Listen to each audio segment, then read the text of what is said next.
convido você a abrir a sua Bíblia no livro de Hebreus, Hebreus capítulo 9, versículo 27.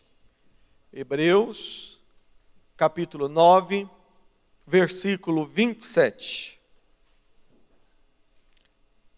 Hebreus 9, 27 diz: E assim como aos homens está ordenado morrer uma só vez, vindo depois disso o juízo. O 28 também. Assim também, Cristo, tendo se oferecido uma vez para sempre, para tirar os pecados de muitos, aparecerá a segunda vez sem pecado aos que aguardam para a salvação.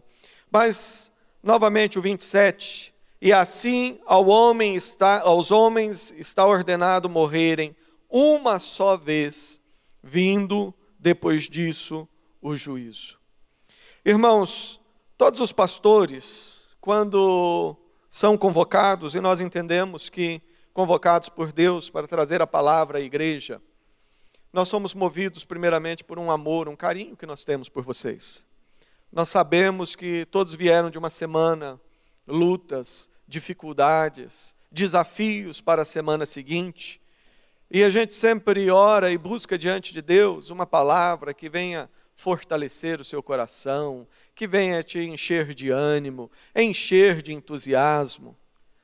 Mas, irmãos, há um peso sobre todos nós, porque quando a mensagem vem e ela fortalece o seu coração, não é porque o pastor teve uma boa ideia, é porque Deus trouxe aquela palavra para você. Eu creio que você entende bem isso. Ninguém estaria vindo aqui domingo após domingo para ouvir homem falando. Mas nós entendemos que Deus, Ele fala. Em outras palavras, nós não estamos aqui para falar aquilo que está na nossa própria cabeça, as nossas próprias ideias, mas nós temos a responsabilidade de trazer para você aquilo que Deus deseja falar com você. E nessa manhã, o meu coração, ele sente, eu confesso, um certo peso, porque a mensagem que Deus tem para nós é uma mensagem que vai trazer, possivelmente, desconforto para o seu coração. Desconforto. E você pode pensar, olha, mas não estou entendendo.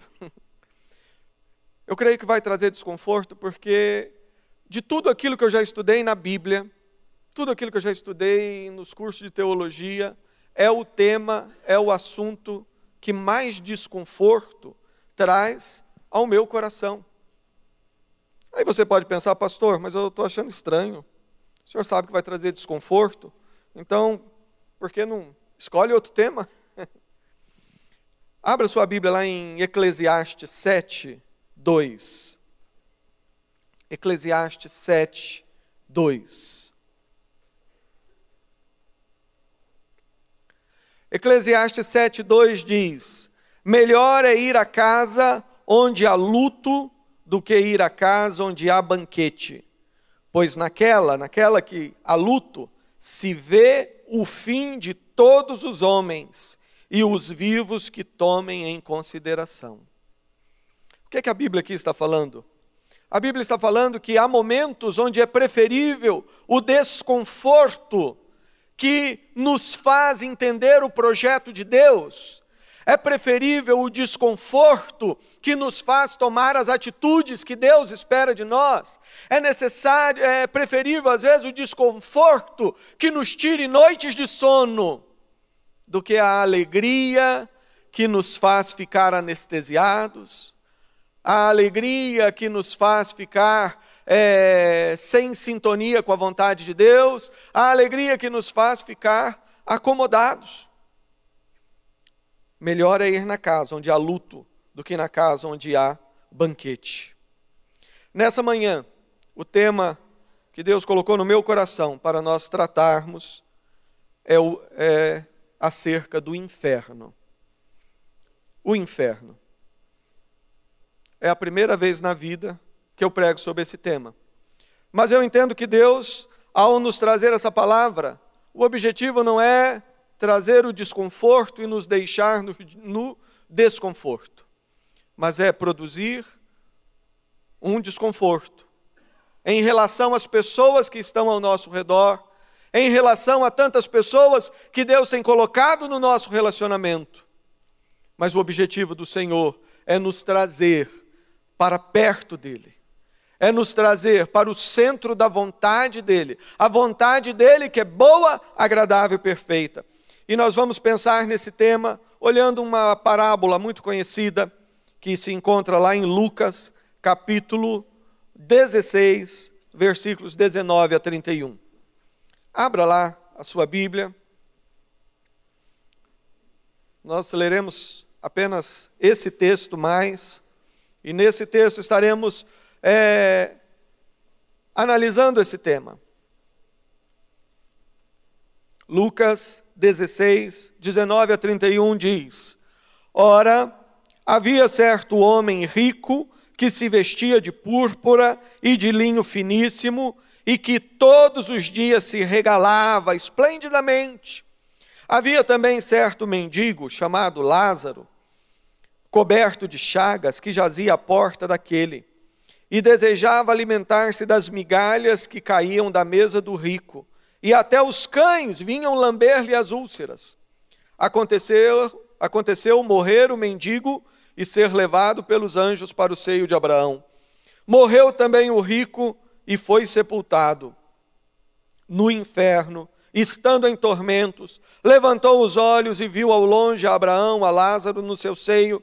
Então, clamando, disse: Pai Abraão, tem misericórdia de mim, e manda Lázaro que molhe em água a ponta do dedo e me refresque a língua, porque eu estou atormentado nessa chama.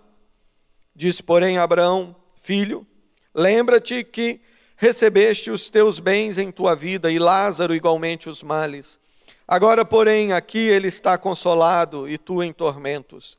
E além de tudo, está posto um grande abismo entre nós e vós, de sorte que os que querem passar daqui para vós não podem, nem os de lá passar para nós. Então replicou: Pai, eu te imploro, que mandes a minha casa paterna, que o mandes a minha casa paterna, porque tenho 5 irmãos, para que lhes dê testemunho, a fim de não virem também para este lugar de tormento.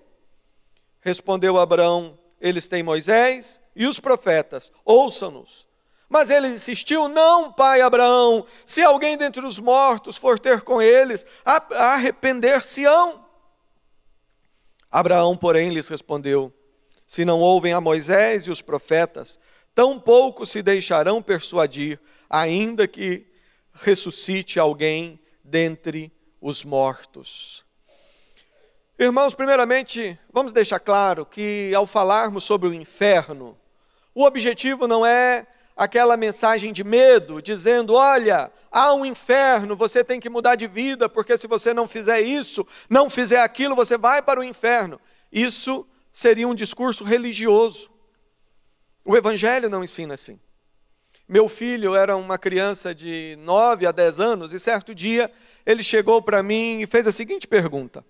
Ele disse: Papai, se eu falar palavrão, eu vou para o inferno? Eu olhei para ele, pensei e respondi: Filho, se você tem Jesus como Senhor da sua vida, se você recebeu Jesus como Salvador, ainda que você fale um palavrão, você não vai para o inferno. Só que Jesus, ele vai ficar triste em ouvir você falando esse palavrão. Então, a sua motivação, falando com uma criança de 8 anos, falei, então a sua motivação para não falar palavrão não é medo de ir para o inferno, mas é o seu amor a Jesus. Graças a Deus, meu filho já está se tornando um rapaz e não desenvolveu esse hábito. O Evangelho nos ensina isso. A nossa motivação para servir o Senhor não é o medo de ir para o inferno. Eu entendo que uma igreja cheia de pessoas com medo de ir para o inferno ofende a Deus. Já pensou? Você que é esposo, que graça tem, que valor tem, se você chega lá na sua casa, lá está a esposa, seus filhos, todos te esperando, mas não porque amam você. Estão ali prontos a fazer tudo aquilo que você quer, porque eles sabem que você, quem sabe, é uma pessoa meio neurótica, violenta, e se você não fizer, se eles não estiverem ali, quem sabe, você vai fazer uma coisa terrível. Existe algum valor assim? Nenhum. O valor está em você chegar na sua casa, ser bem tratado, ser amado, e saber que as pessoas estão ali por amor. Deus, Ele não quer que você esteja diante dEle por medo de ir para o inferno. O que Deus deseja é que você entenda o Evangelho. E o Evangelho nos ensina que nós somos salvos não por causa daquilo que nós fazemos, mas por causa daquilo que Deus fez por nós. O Evangelho nos ensina que nós já fomos amados. Mas, olhando para esse texto, nós podemos enxergar 3 lições básicas sobre a questão do inferno. Primeiramente, o inferno é um estado imediato e definitivo. O inferno também é uma experiência de tormento e angústia. E o inferno é uma situação que precisa ser considerada hoje. O inferno, o céu e o inferno, a vida eterna e a morte eterna estão no horizonte de todos os seres humanos. E você pode pensar, bem, pastor, mas se eu sou salvo pela graça, se Jesus me ama, se a glória já está reservada para mim, se não é por medo, então para que gastar algum tempo falando sobre inferno? Irmãos, o desconforto que nós falamos, que eu entendo que a palavra de Deus deve produzir nessa manhã, não é necessariamente em relação à nossa condição, mas é em relação à condição das pessoas que estão convivendo conosco. Será que você realmente tem consciência dessa situação, desse perigo que ronda a vida dos seus amigos e familiares? Será que você realmente tem consciência disso? Será que se nós tivéssemos consciência disto, nessa manhã haveriam cadeiras vazias aqui? Irmãos, o texto nos fala de rico e de Lázaro, é uma parábola. Um detalhe, uma parábola ela tem lições centrais. Um erro que as pessoas cometem é quando leem uma parábola e ficam querendo achar significado e lição em cada frase, em cada vírgula. Não é esse o objetivo da parábola. O objetivo dela é nos transmitir algumas ideias centrais. A parábola aqui ela fala de um mendigo que morreu e foi para a glória e de um rico que morreu e foi para o inferno. O que a parábola está nos ensinando não é que alguém pode ser salvo pela sua miséria financeira ou pode ser condenado pela sua abundância, não. A Bíblia ela está nos mostrando 2 personagens e está nos mostrando, melhor dizendo, como que a nossa perspectiva da vida ela é enganosa. A Bíblia diz, Deus não vê como vê o homem. O homem vê a aparência, Deus vê o coração. A Bíblia diz que a vida de um homem não está nos bens que ele possui. Mas quantas vezes nós olhamos a vida e olhamos as pessoas, não do ponto de vista de Deus, mas do ponto de vista desse mundo. E da perspectiva desse mundo, nós teríamos ali 2 situações, um homem rico e feliz. Um homem que se regalava todos os dias, feliz. E do outro lado, teríamos a visão de um homem miserável. Alguém que disputava com os cães o alimento.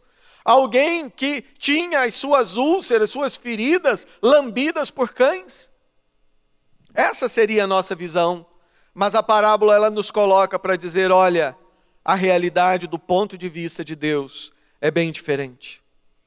E o nosso desafio é ajustarmos a nossa visão à visão de Deus. O versículo 22 diz, aconteceu morrer o mendigo e ser levado pelos anjos para o seio de Abraão. Morreu também o rico e foi sepultado. E o 23 diz, o destino daquele rico, diz: no inferno, estando em tormentos, levantou os olhos e viu de longe a Abraão, a Lázaro, no seu seio. Como eu falei, o texto aqui ele não está querendo ensinar que na eternidade, quem está na glória vai ver quem está no inferno, coisas assim. Não, o texto ele está falando primeiramente de uma realidade imediata e definitiva. Quem tem Jesus, quem experimentou a graça, o amor de Deus, se morrer agora, vai experimentar de forma imediata e definitiva a alegria da presença de Deus. Mas quem não conheceu a Jesus, quem não experimentou a bênção do Evangelho, se morrer agora, nesse momento, ele vai experimentar a maldição do inferno. Nós não gostamos de pensar nisso. Aliás, nós temos a tendência, há um mecanismo em nós que nos faz esquecer de tudo que é desagradável. Você vê durante o dia 300 coisas desagradáveis e 2 que te agradam. Certamente você vai fazer questão de apagar da sua mente as 300 e vai pensar em 2. Mas nós precisamos pensar nessa situação do inferno. Irmãos, é algo que mexe comigo. Esses dias atrás, eu folheando um dos jornais aqui de Londrina, eles exploraram muito um fato terrível que ocorreu. 2 homens, um de 40 e poucos anos, outro de 20 e poucos anos, que foram assassinados em um dos nossos bairros. E a foto mostrava o homem, foi naquele final de semana que teve a corrida, né, dos caminhões, né, e Fórmula Truck, e a foto mostrava um rapaz jovem, como tantos jovens que nós conhecemos, vestido de uma forma despojada, camiseta, calça jeans, tênis, caído no asfalto, a cabeça ensanguentada. E aquilo mexeu no meu coração, como sempre mexe, porque eu fiquei imaginando, falei, olha, aqui tem uma história que o jornal não é capaz de captar. Porque no exato momento que os tiros atravessaram a cabeça daquele rapaz, o corpo ficou caído no asfalto, mas a sua alma compareceu perante Deus. Ao homem está ordenado morrer uma vez só. Não tem segunda chance. Não é aquela história de alguns filmes aí que a pessoa morre, chega lá e tem a oportunidade de voltar e consertar. Não! Morre uma vez só. Não tem reencarnação. Você percebe como que os homens inventam várias histórias para tentar anestesiar esse conceito na sua mente. Mas aquele homem morreu. Não sei, não podemos julgar, mas uma coisa eu sei. Naquele exato momento, enquanto nós folheávamos ainda as folhas do jornal, se aquela pessoa não conheceu o Evangelho, se aquela pessoa não teve Jesus Cristo como Senhor e Salvador, a sua alma estaria num lugar de sofrimento, de angústia. É algo imediato. Fechou os olhos, o sofrimento inicia. E é um estado definitivo. Ainda adolescente, numa pequena cidade do interior, aqui do Paraná, Campo Mourão, eu lembro que, terminada a escola dominical, eu saí e fui ao encontro dos amigos, numa lanchonete, onde normalmente nos encontrávamos, e os vi todos cabisbaixos, chateados, e ali a notícia. Eu estava na 7ª série, uma das amiguinhas, né, uma das meninas que estudavam conosco, da turma, na noite anterior, estava andando de patins, sentou-se num meio-fio e uma pessoa destrambelhada veio dirigindo e jogou o carro e ela foi morta. Que dor, que dor. O carro bateu, o corpo ficou ali, a alma foi para junto de Deus, e daí? Irmãos, essa história é a história de todas as pessoas que convivem com você. Talvez alguém esteja ouvindo essa palavra e esteja com o coração pesado porque recebeu a notícia de um colega de trabalho, de um parente, de um vizinho, de alguém do prédio que tenha morrido nessa semana.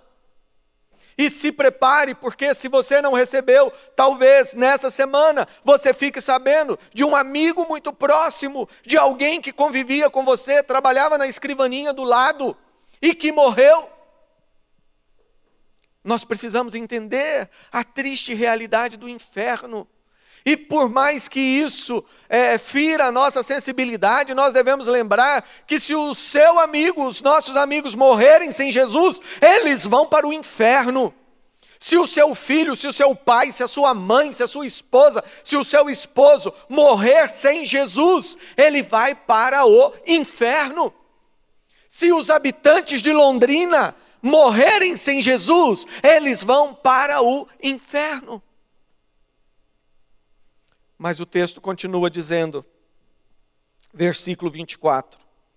Então, clamando, disse: Pai Abraão, tem misericórdia de mim, e manda que Lázaro molhe em água a ponta do dedo e me refresque a língua, porque eu estou em tormento, estou atormentado nessa chama. O inferno, em segundo lugar, é uma experiência de tormento e angústia. Qual que é o pior dos problemas? Qual que é o maior dos problemas na agenda do ser humano? Qual que é a maior das ameaças?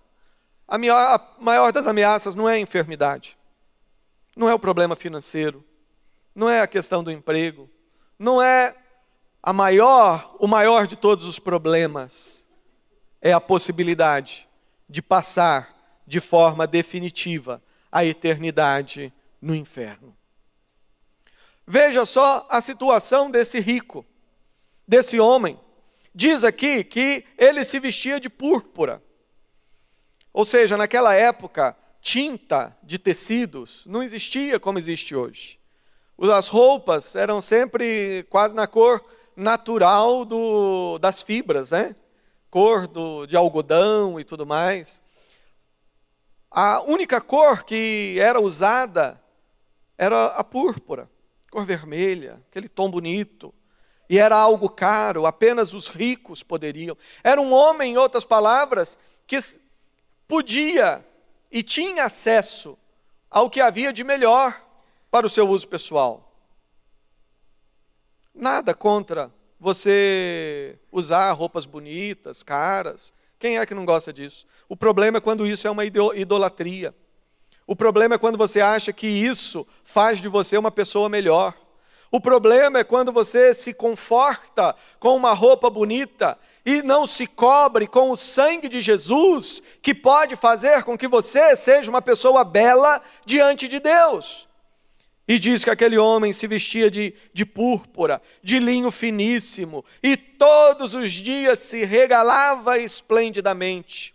Vamos pensar aqui em Londrina, o que seria viver e se regalar esplendidamente?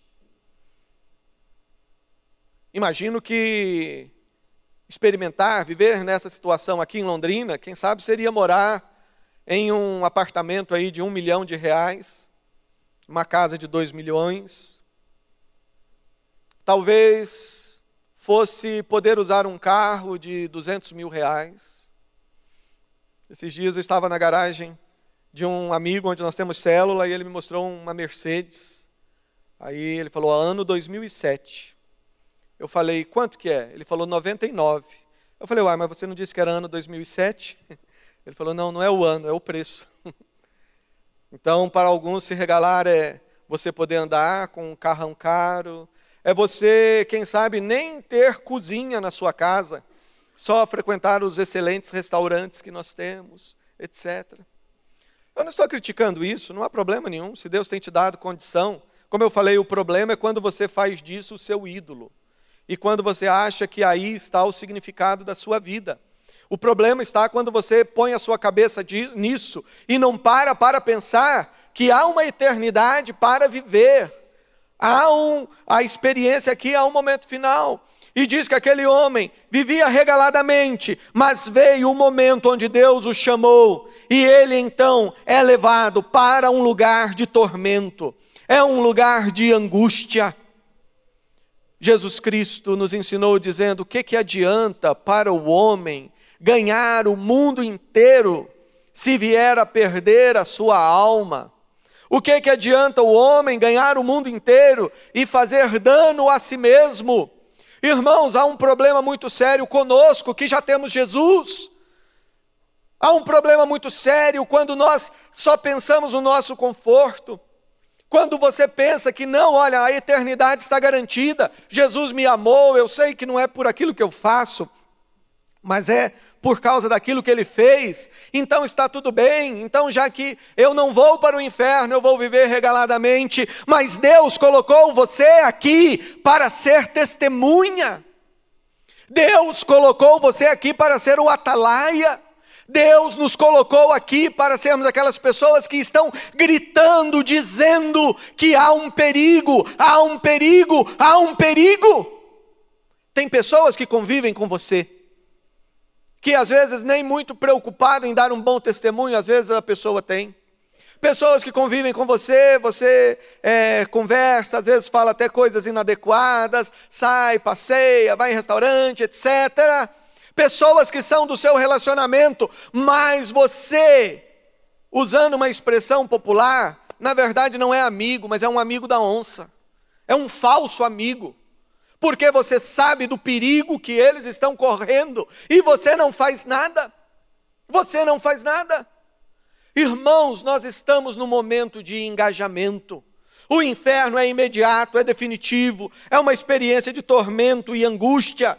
E a pior angústia do inferno é o estar separado de Deus. Que gostoso estar aqui, sentindo a presença de Deus. Agora você já imaginou o que será viver numa situação onde você está totalmente privado da luz do Senhor brilhando sobre você? Uma situação onde você sabe que é definitiva, sem ter a presença doce do Espírito de Deus no seu coração. Viver numa situação onde você não tem nada de Deus, porque você viveu como inimigo de Deus, e agora você sabe que isso é definitivo. É dor e angústia, mas finalmente, irmãos, o inferno é uma situação que precisa ser considerada hoje. Vocês, eu tenho certeza, alguns me conhecem há mais tempo, outros há menos tempo. Primeira vez que você me ouve falar sobre isso.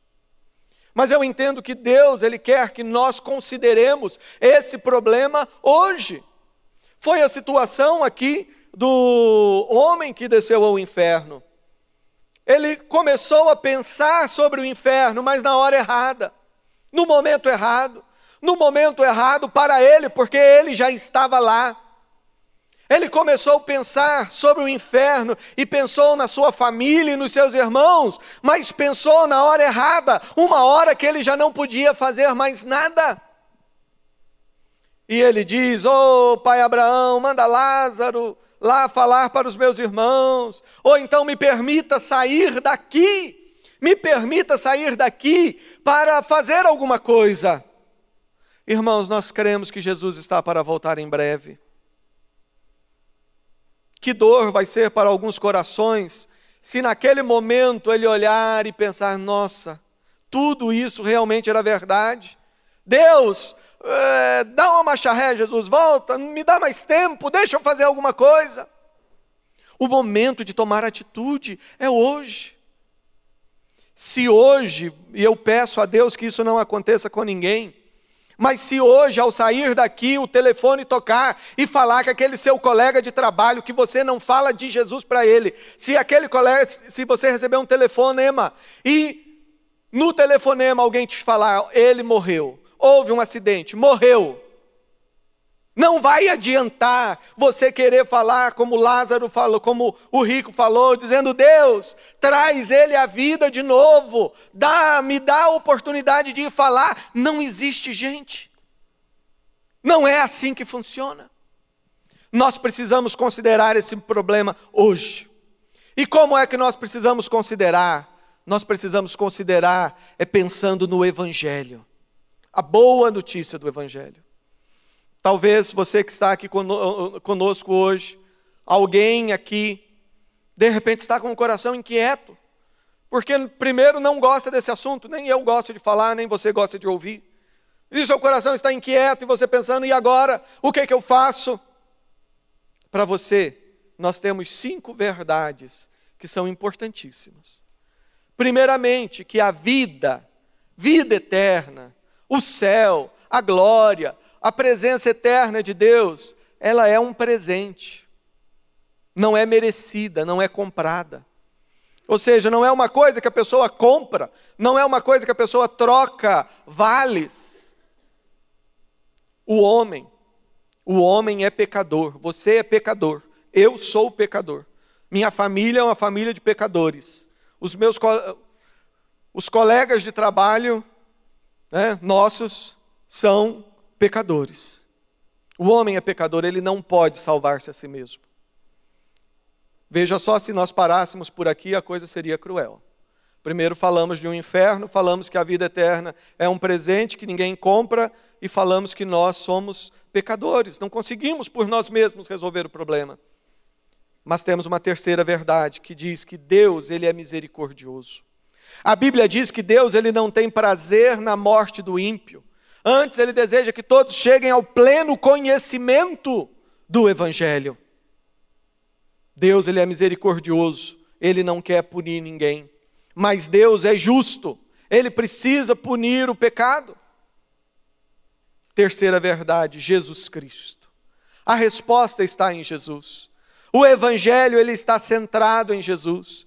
E quem é Jesus? Jesus é o próprio Deus, que nos amou tanto, que veio a esse mundo sofrer na cruz o castigo pelo meu pecado, pelo seu pecado. Na cruz, ele pagou o preço das nossas dívidas. Na cruz, ele comprou a nossa salvação. Na cruz, ele comprou a vida eterna, que ele nos dá gratuitamente. Gratuitamente. Que boa notícia, né? A vida eterna é algo que ninguém merece, não tem como ser comprada. Nós somos totalmente incapazes, mas Deus, ele é misericordioso e justo. E Jesus, ele veio morrer no meu lugar, me dar vida. E finalmente a fé. Fé não é simplesmente um conhecimento intelectual. Fé é confiar em Jesus. A fé que salva é essa postura, é essa atitude, quando você chega diante de Deus e diz: Deus, eu sei que eu sou incapaz, mas sei que Jesus é o Todo-Poderoso. Eu sei que Jesus morreu por mim. Eu sei que em Jesus há salvação. Irmãos, o inferno é uma situação que precisa ser considerada hoje. Considerada hoje de uma forma pessoal. Se você, meu querido, minha querida, ainda não resolveu essa situação, resolva hoje. Coloque a sua vida nas mãos de Deus em oração. E confie em Jesus. E diga: Jesus, eu confio, eu sei que o Senhor morreu no meu lugar. Eu sei que eu não vou para o inferno, porque na cruz o Senhor experimentou e sofreu a dor do inferno no meu lugar. Mas nós precisamos considerar essa situação hoje, quando nós pensamos em Londrina, quando nós pensamos nas pessoas. Nós temos falado tanto de célula. Você precisa liderar célula, abrir a sua casa para célula. Por que você tem que abrir a sua casa para uma célula? Porque lá no seu prédio tem um monte de gente que, se morrer hoje, vai para o inferno. Vai para o inferno. E talvez lá no inferno ele se lembre de você com a Bíblia debaixo do braço, indo para a igreja. Por que você tem que abrir a sua casa e pedir de Deus estratégias para trazer pessoas para Jesus? Porque sem Jesus elas vão para o inferno. Por que você tem que assumir, nós temos que assumir o desafio de trazer sempre alguém conosco junto para a igreja? Não é para encher cadeira e ficar bonito na tela, não! Você tem que trazer pessoas, porque essa pessoa, sem Jesus, ela pode morrer e pode ir para o inferno. E o inferno é terrível. É um lugar de angústia, é um lugar de tormento, é uma situação imediata, é uma situação definitiva. Quantos outros projetos nós temos? Lar de paz e milagres. Algumas pessoas fizeram, outras dão graças a Deus que a campanha passou, porque paramos de falar. Meu irmão, qual que é a motivação de fazer um lar de paz e milagres? É impedir que pessoas caminhem para o inferno. Quando eu falei no início, a mensagem é uma mensagem que traz desconforto. Mas é um desconforto que tem como finalidade produzir vida. Produzir vida. Produzir vida para você. Produzir vida para aquelas pessoas que deveriam estar assentadas aqui e não estão. Mas onde é que estão essas pessoas? Essas pessoas, elas estão lá no seu celular. São seus amigos, suas amigas. Quantas vezes você liga naquele número para falar abobrinha? E não liga para dizer, olha, venha comigo, vamos à igreja. Venha na minha casa, venha participar de uma célula. Vamos nos colocar em pé nesse momento. Vamos orar ao Senhor.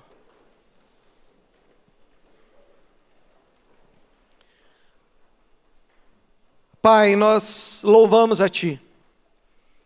Sabemos que a palavra que vem do Senhor, ela não volta para o Senhor vazia. Ela não volta para o Senhor vazia. Louvamos-te, ó Pai, porque o Senhor está nos despertando, até mesmo usando uma imagem tão dura e terrível como é o inferno. Mas o Senhor está nos despertando, porque o que há no teu coração não é ira conosco, mas é amor por vidas. Vidas que o Senhor deseja alcançar, vidas que o Senhor há de trazer aqui, através do meu irmão e da minha irmã. Esteja aclarando o entendimento, fazendo com que cada pessoa entenda, Pai, que a nossa missão, a missão que nos foi dada, não é de convencer as pessoas, mas é de proclamar o Evangelho, é de proclamar essas 5 verdades, é de fazer a nossa parte, sabendo que é o Senhor quem convence, é o Senhor que salva, é o Senhor que transforma. Derrama, Pai, sobre nós a Tua bênção, em nome de Jesus. Amém e amém.